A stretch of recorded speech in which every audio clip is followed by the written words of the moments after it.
आप प्रवेश कर रहे हैं CNBC आवाज और इबेक्स कैश के शानदार स्टूडियो में। नमस्कार, मैं हूं आशीष वर्मा। मॉर्निंग कॉल में आपका स्वागत है। शुरुआत इस वक्त की हेडलाइंस के साथ। बाजार के लिए ग्लोबल संकेत मिले जुले। टेक शेयरों के बाउंस बैक से कल अमेरिकी बाजारों में लौटी रौनक। डाउ 300 अंक से ज्यादा चढ़कर हुआ बंद। इधर एशिया की सुस्त शुरुआत, SGX निफ्टी में भी फ्लैट कारोबार। मजबूत डिमांड और सीमित सप्लाई के बीच क्रूड कीमतों में तेजी जारी। 3 साल की ऊंचाई पर कच्चा तेल ब्रेंट $82 के निकला पार। आज भी ONGC, ऑयल इंडिया जैसी एक्सप्लोरेशन कंपनियों में दिख सकता है एक्शन। आर्थिक मोर्चे पर अच्छी खबर, मूडीज ने भारत का आउटलुक निगेटिव से बदलकर स्टेबल किया, रेटिंग को रखा बरकरार। दिग्गज निवेशक राकेश झुंझुनवाला से मिले प्रधानमंत्री मोदी। कल दिल्ली में मुलाकात के बाद बिग बुल की PM मोदी ने जमकर की तारीफ, कहा ये भारत को लेकर हैं बुलिश। दूसरी तिमाही में बजाज फाइनेंस की ओर से अच्छे नतीजों की उम्मीद। कंपनी ने सालाना आधार पर 36 लाख के मुकाबले 63 लाख नए लोन दिए। डिपॉजिट्स में 32% से ज्यादा का उछाल, लिक्विडिटी की स्थिति भी मजबूत। और FMCG कंपनियों ने भी दिए दूसरी तिमाही में अच्छे नतीजों के संकेत। मैरिको ने कहा 20% से ज्यादा बढ़ सकता है रेवेन्यू। गोदरेज कंज्यूमर ने भी सेल्स में डबल डिजिट ग्रोथ की जताई उम्मीद। साथ ही आज से 3 दिनों की MPC बैठक। शुक्रवार को आएगी क्रेडिट पॉलिसी। इस बार दरों में बदलाव की उम्मीद कम।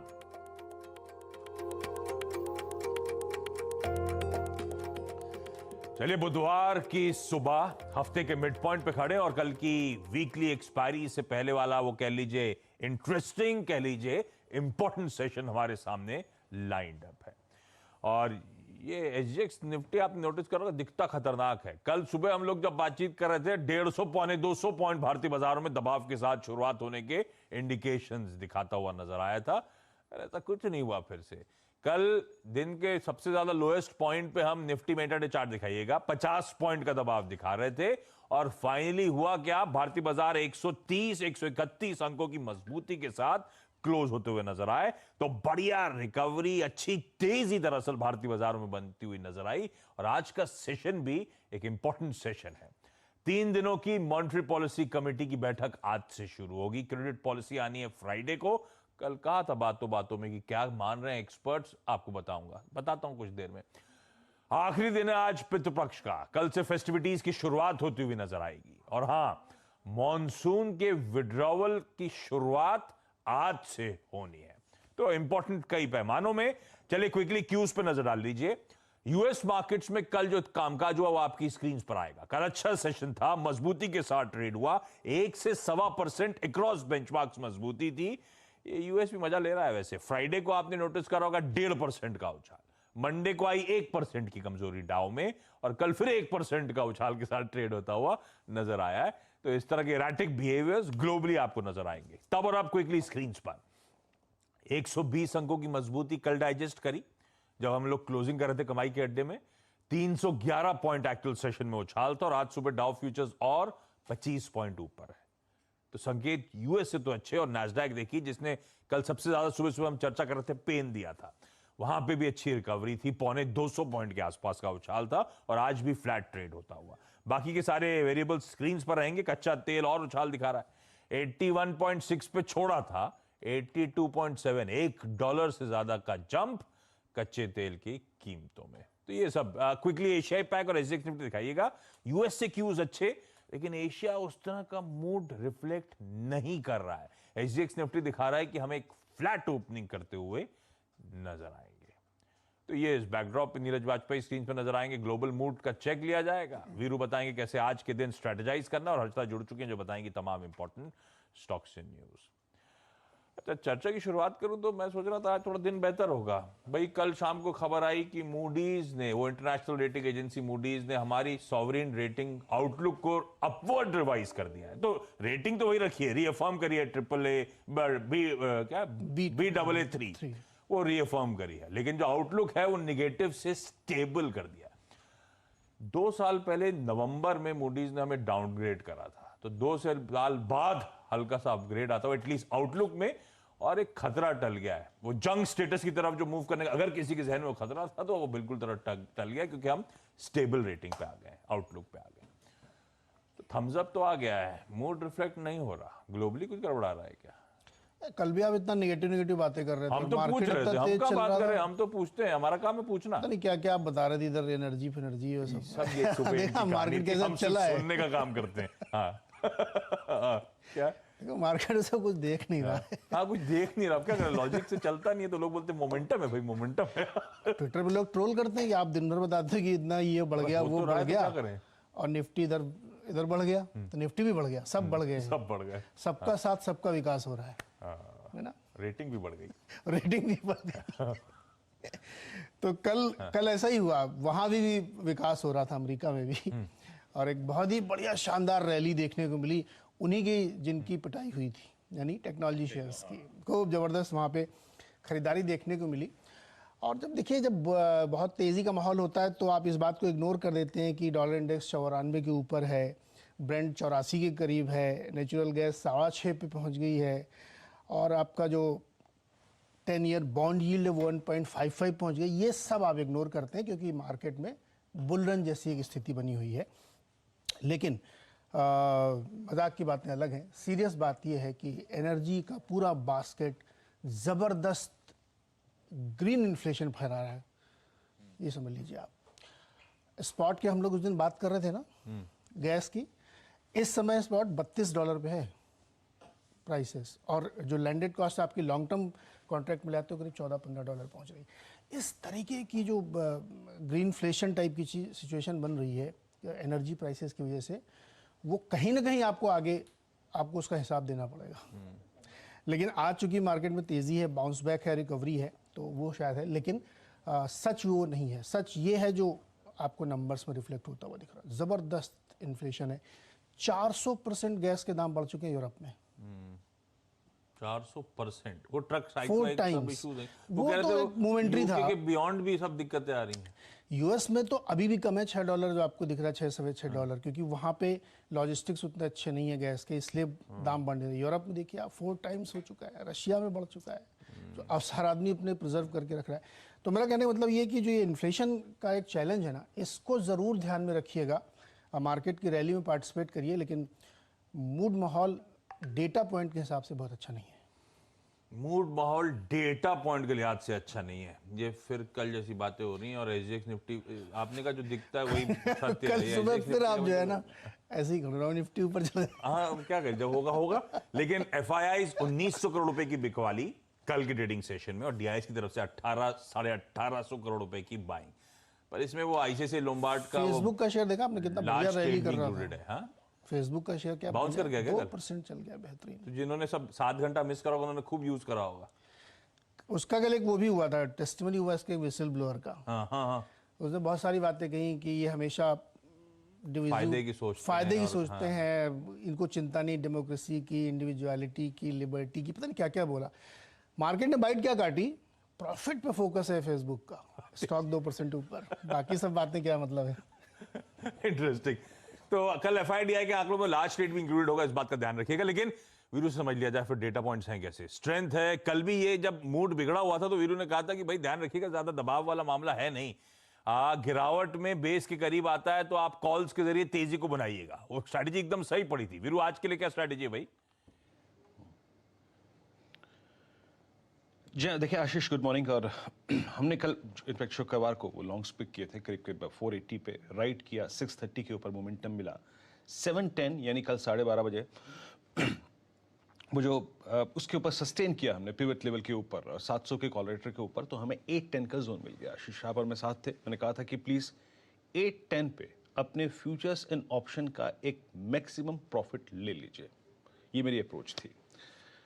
अब इसके बाद अगर आप देखें तो यहाँ पे FIs के आंकड़ों में क्या है ये समझिएगा। देखिए आशीष, कल की आधी तेजी में FIs का एग्रीमेंट नहीं था। 1915 करोड़ की सेलिंग करी, DIs की बाइंग थी। थोड़ा सा अगर आप डेरिवेटिव्स के साइड भी आ जाए तो 580 करोड़ रुपए का उन्होंने इंडेक्स बेचा, लॉन्ग्स को अनवाइंड किया, स्टॉक फ्यूचर्स को बेचा, लॉन्ग्स को अनवाइंड किया, और एक चीज अच्छी की उन्होंने, बस जो अच्छी है, और वो है कॉल शॉर्ट को कवर कर लिया, दैट्स गुड, और कॉल लॉन्ग करी, पुट शॉर्ट उनकी तरफ से आई है आशीष। तो कुल मिला के अगर आप देखें तो एफआईएस के सेट्स उतने अच्छे नहीं हैं, डीआईएस का हमें एक पुश मिला है। अब करना क्या चाहिए? देखिए आशीष, स्ट्रेंथ अच्छी है मार्केट में, नो डाउट, और थ्रस्ट है, banking stock futures thrust generate कर रहे हैं। मेरे ख्याल से आशीष 17,800 पे थोड़ा सा एक कॉल राइटर हावी है, थोड़ा सा उस पर नजर रखिएगा। हमें नेक्स्ट स्विंग मिले तब मिलेगा जब हम 17,800 के ऊपर सस्टेन कर पाएंगे कुछ देर। तो ऐसे में हमारी पॉसिबिलिटी बनेगी कहां तक की 900, 868 और 916, यहां तक की स्ट्रॉन्ग पॉसिबिलिटी बन जाएगी। लेकिन कब? जब हम 810, 820 के ऊपर थोड़ी देर सस्टेन करेंगे। तो याद रखिएगा, आज के futures and options trade at the money calls पे ट्रेड कीजिएगा। 810, 820 के ऊपर जो कि हमारा कॉल राइटर्स का जोन है, उसके ऊपर थोड़ी देर सस्टेन करें तब लीजिएगा। बाकी जो अब तक होल्ड कर रहे हैं लॉन्ग, आप कर सकते हैं। और नीचे याद रखिएगा पिवट लेवल है 740, 690, क्योंकि 700 पे अच्छी पुट राइटिंग हुई है, तो इसके ऊपर के डिप को भी बाय करिए। आशीष, मंथली और वीकली कॉन्ट्रैक्ट में सबसे बड़ा कॉल राइटर 18,000 पे ही है। तो ऑप्शन सिर्फ आपको जो ट्रबल करेगा, या फिर जोन जो सिर्फ आपको ट्रबल कर सकता है, वो है 800 का। 800 के ऊपर थोड़ी देर सस्टेन करेंगे तो आपको एक मोमेंटम फिर मिलेगा। रही बात बैंक निफ्टी की आशीष, बैंक निफ्टी के लिए 38,000 क्रिटिकल है। 38,000 पे कॉल राइटर खड़ा है। याद रखिएगा, कल के लॉन्ग ट्रेड्स एसबीआई ने उसको स्पॉन्सर किया, स्ट्रेंथ दी।